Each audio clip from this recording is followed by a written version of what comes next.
Matapos ang araw na yon, sumasama na si Ivan sa kanyang barkada. Di na siya nagpaparamdam. Di na siya nag-detect kay Princess. At di na rin niya ito nakikita sa school. Namimiss ko niya ang girlfriend ko. Namimiss ko na si Ivan. Ang laging sino ko minamahal. Hanggang isang araw, sumasama si Ivan. Ivan! Ano bang nangyayari sa'yo? Anong wala? Walang dapat sabihin? Bakit? Hindi ka na nagtatatay. Hindi ka na nagtatext at nagre-reply sa mga text ko.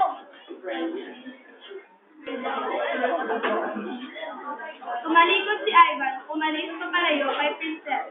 Ivan! Anong nangyayari sa'yo? Umarap si Ivan at sabi niya.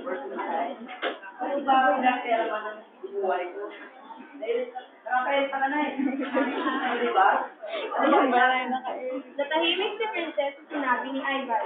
Ano ba niya ako? Di hamag na best friend lamang niya ako at hanggang doon lang yun. Umalis si Ivan at di na siya nagpakita. Di na rin nag-detect si Princess. Di na siya pumunta kina Ivan. Makalipas ng 2 linggo, may natanggap si Princess sa balita. Nasa-hospital daw si Ivan at malubha ang lagay. Agad na sumubok si Princess.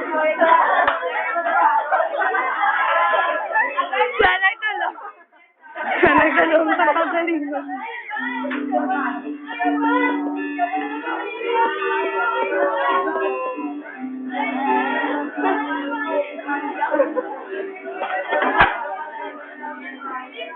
Ano group si Kuya Jay? Ano group si Kuya Jay? Ano yan? Ay, 3 siguro ba? Sabi sa testo, Pare, huwag mo nang papakailangan ng best friend ko. Ginawa ko lang yung sinabi niyo, di ba?